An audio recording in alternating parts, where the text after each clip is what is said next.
الحمد لله الحمد لله نحمده ونستعينه ونعوذ بالله من شرور أنفسنا من يهد الله فلا مضل له ومن يضلل فلا هادي له ونشهد أن لا إله إلا الله وأشهد أن محمدا عبده ورسوله قال رسول الله صلى الله عليه وسلم حب الدنيا رأس كل خطيئة قال الله تعالى ادعوني أستجب لكم صدق الله العظيم الحمد لله আল্লাহ পাকের দরবারে লাখ কোটি শুকরিয়া যে মহান আল্লাহ রব্বুল আলামিন আমাদেরকে মসজিদে আসার বসার তৌফিক দান করেছেন। এই জন্য একবার শুকরিয়া আদায় করি আলহামদুলিল্লাহ।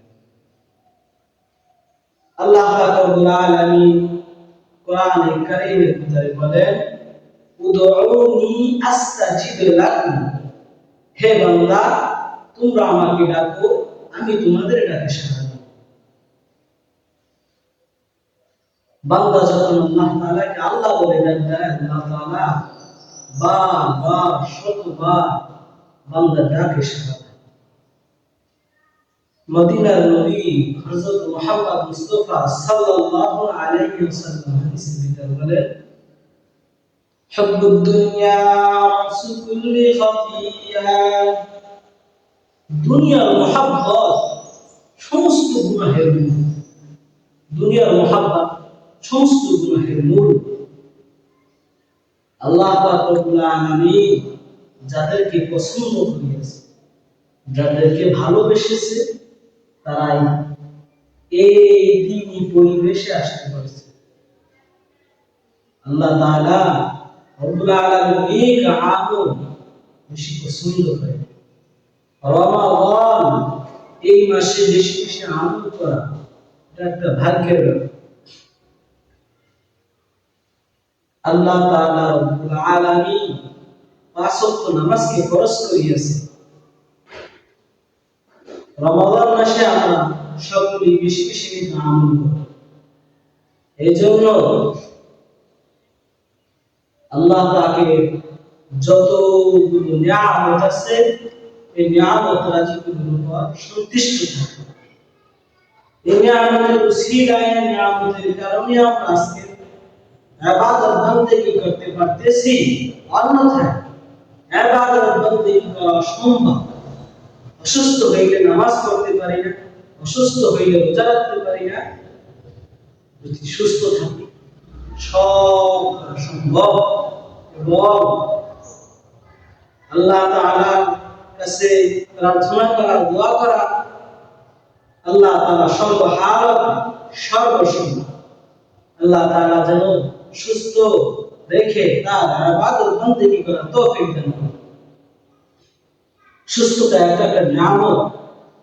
আল্লাহ নবী হাদিসে বলেন সুস্থতা, যে অসুস্থতা হওয়ার পূর্বে সুস্থতাকে গনিমত মনে করো এবং গরিব হওয়ার পূর্বে ধনাত্মতাকে গনিমত মনে করো।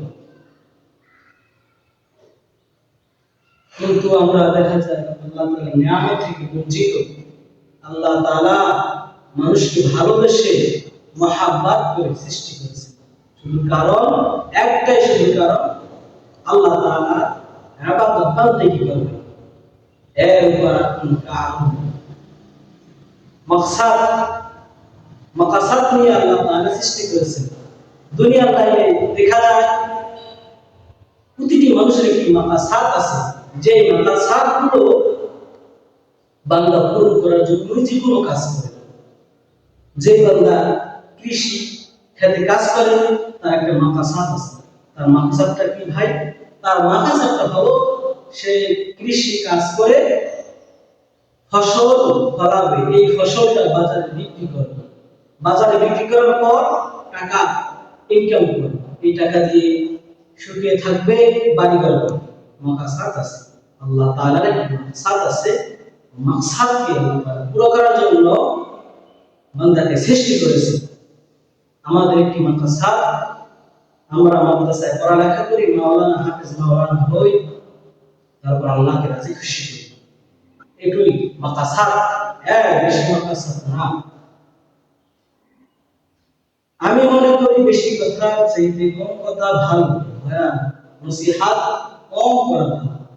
ওই কমের ভিতর আমল করলে ওটাই নির্ভর।